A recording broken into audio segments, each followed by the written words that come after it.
Dimanche 29 mai, l'esprit de Verdun a été célébré au monument aux morts de Romba pour commémorer le centenaire d'une des plus sanglantes batailles de la Grande Guerre, la bataille de Verdun, devenue aujourd'hui symbole de paix.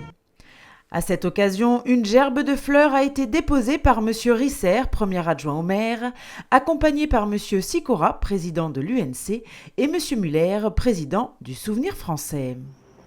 Bon.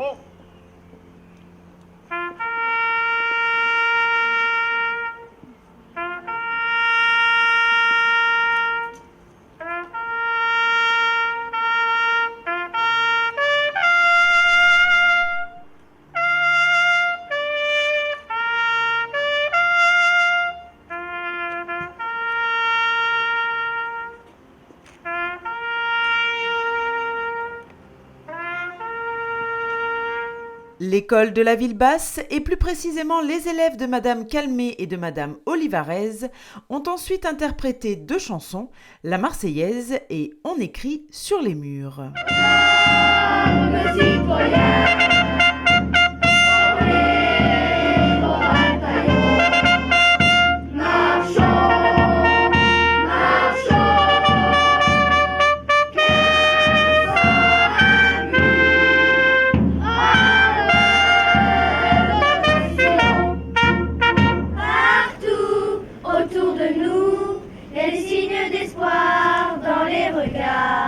Donnons-leur les cris, car dans la nuit tout s'efface, même leurs traces.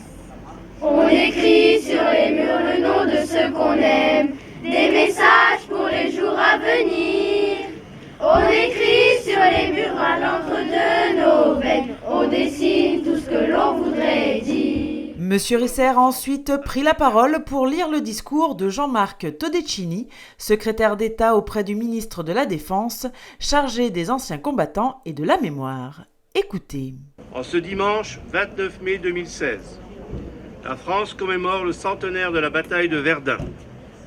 Aujourd'hui, 50 ans après la cérémonie présidée par le général de Gaulle, le président de la République française et la chancelière de la République fédérale d'Allemagne se retrouvent sur les lieux où l'histoire s'est écrite.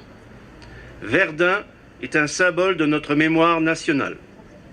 Verdun, c'est d'abord un enfer, celui de la guerre industrielle.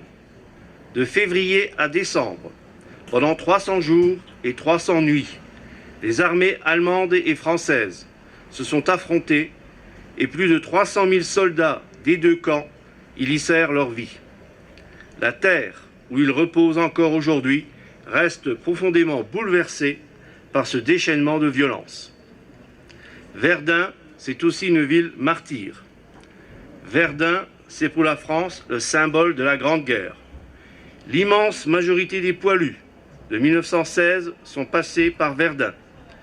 Chaque famille, chaque commune, chaque territoire de France a fait Verdun. La route de la Noria, par laquelle troupes et matériel sont acheminés vers le front, devient très vite la voie sacrée, car la bataille de Verdun est la bataille de la France. Verdun, c'est aussi le symbole fort de la réconciliation franco-allemande. Le 22 septembre 1984, c'est devant l'ossuaire de Douaumont que François Mitterrand et Helmut Kohl se sont tenus la main. Il n'y avait pas de geste ni de lieu plus emblématique pour célébrer cette réconciliation.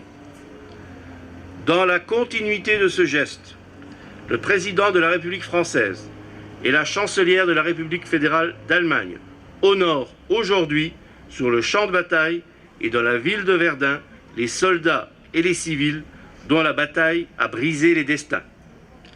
Ils inaugurent ensemble le mémorial de Verdun rénové, héritage des anciens combattants, qui rappelle à tous et à tous les visiteurs ce qu'a été la bataille des 2 côtés du front.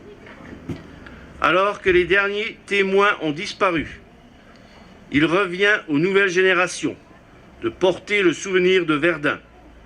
C'est pour cela que près de 4000 jeunes Français et Allemands, venus de tous les territoires, ont été invités à vivre à Verdun et sur le champ de bataille, ensemble, pendant plus de 3 jours. Ce sont eux qui aujourd'hui sont au cœur de la cérémonie franco-allemande. L'héritage de Verdun doit être pour nous une leçon de paix, une leçon d'Europe et l'occasion d'adresser un message d'espoir à la jeunesse. Monsieur Jean-Marc Todeschini.